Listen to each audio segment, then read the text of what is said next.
Hello， 各位好，我是 Revision Lab 修診所的阿修。不知道你最近是不是有這種感覺啊？好像從疫情開始到現在的各種戰爭、社會對立，整個世界好像越來越破碎，充滿了一種危機感。你是不是也常常在想，為什麼這個世界給人的感覺越來越分裂，衝突好像也越來越多？如果你有這種感覺，跟你說，那真的不是你的錯覺，這是一個非常非常普遍的感受，而這也正是我們這次要來深入拆解的核心問題。要理解這一切啊，近年來學界出現了一個很關鍵的詞，叫做後西方，英文是 post-Western。你先別急着把它當成什麼很硬的學術名詞，它其實是一個幫助我們理解當下甚至預測未來的思考框架，而且它跟我們每天的生活關係真的非常密切。接下來我們就進入下一個關鍵點，要看懂現在發生的事，我們得先搭時光機回到過去，去看看我們現代思想的那個原始碼一開始到底是怎麼寫的，而這一切都得追溯到好幾百年前的啟蒙運動。當時有一位非常有名的哲學家康德，他提出了一個核心概念。他說，所謂的啟蒙，就是人類終於走出了那種自己加給自己的不成熟狀態。這句話你乍聽之下是不是覺得超正面的，對吧？但他其實偷偷地在人跟人之間畫下了一條隱形的線，一邊是成熟的，已經開竅的人，而另一邊就成了不成熟的，還沒開竅的人。你想想看，這個邏輯是這樣走的：第一步，他先設定一個目標，就是要大家擺脫不成熟。那第二步呢？這個目標很自然的就在人群中產生了成熟跟不成熟的階級之分。第三步，這個階級觀念很快的就被套用到了種族還有國家上面，最終的結果就奠定了我們今天常聽到的西方中心主義。也就是說，他從根源上就認為某些國家和文明天生就是比其他文明更優越。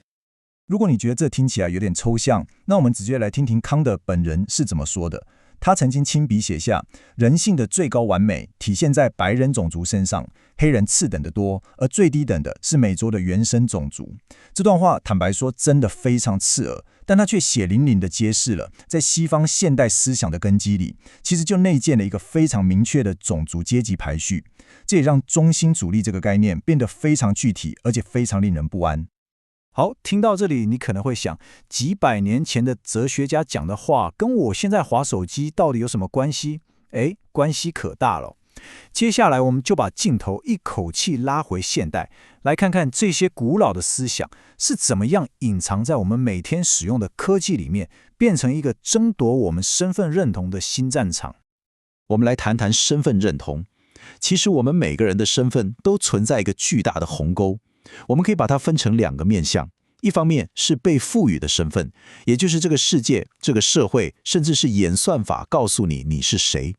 但另一方面是你感受到的身份，也就是你內心深處真正覺得自己是誰。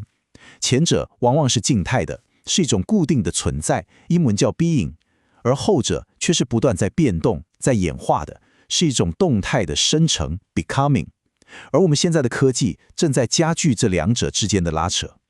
這就引發了另一個有趣的思考：語言會不會其實就是人類發明的第一個科技？你想想看哦，語言塑造了我們感知世界的方式，它為萬物命名、建立秩序。而我們現在的數位科技也正在用幾乎一模一樣的方式，深刻地影響着我們的思想和我們看世界的方式。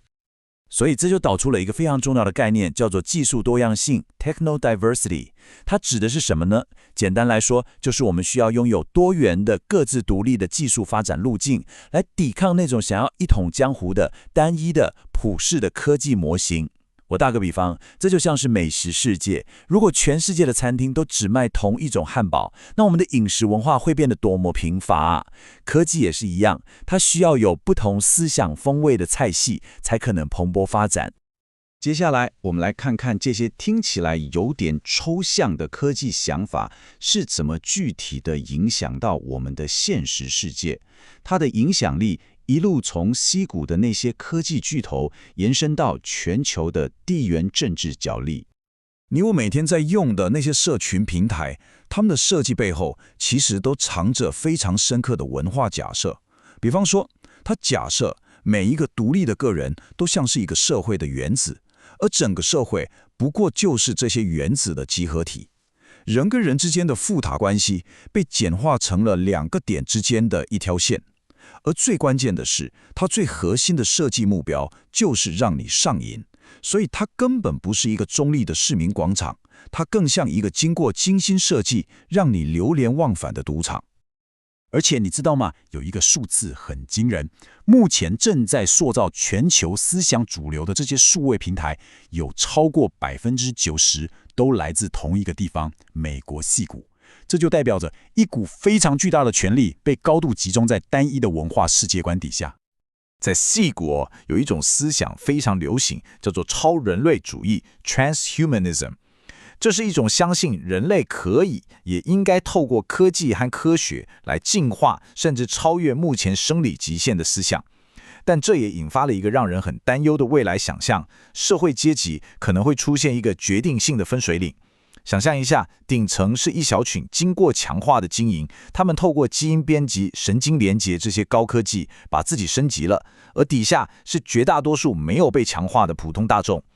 這就形成了一種新的用科技打造出來的階級鴻溝，財富可以直接買到生理和智力上的絕對優勢。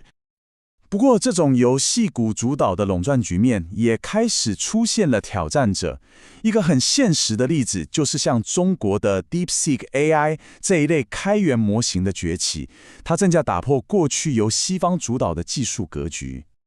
這種破局基本上帶來了兩種可能性：一好，一壞。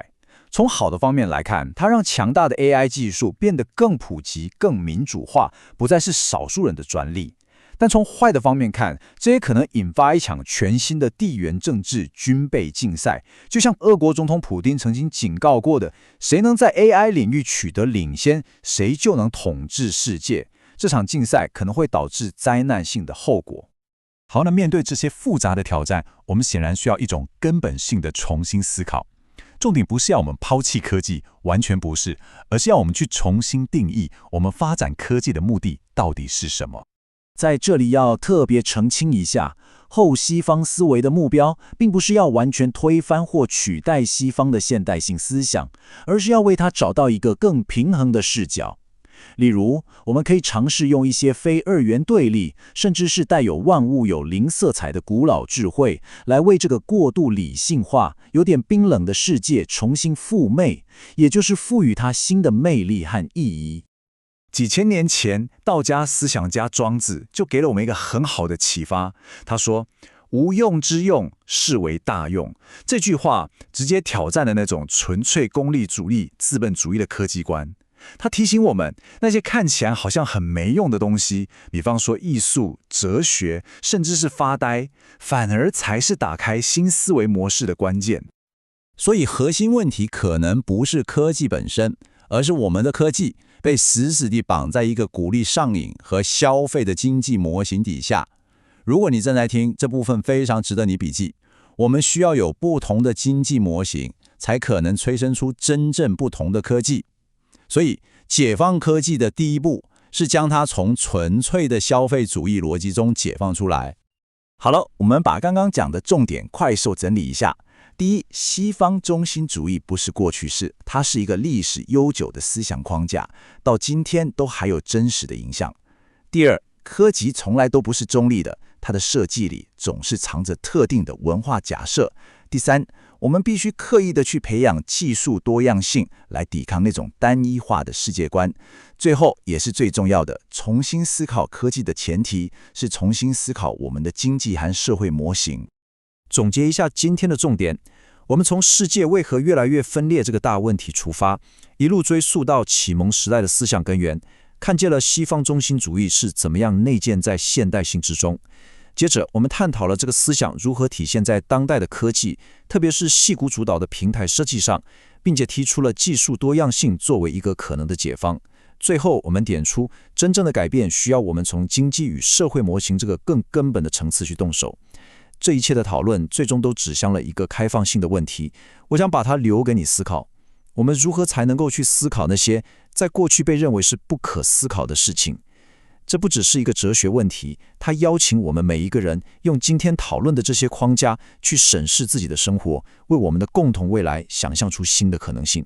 今天的內容就到這邊，如果你覺得這集有幫助，記得馬上點讚加訂閱加開啟小鈴鐺，我們正在衝訂閱，需要你的支持。我是阿修，我們下次見，拜拜。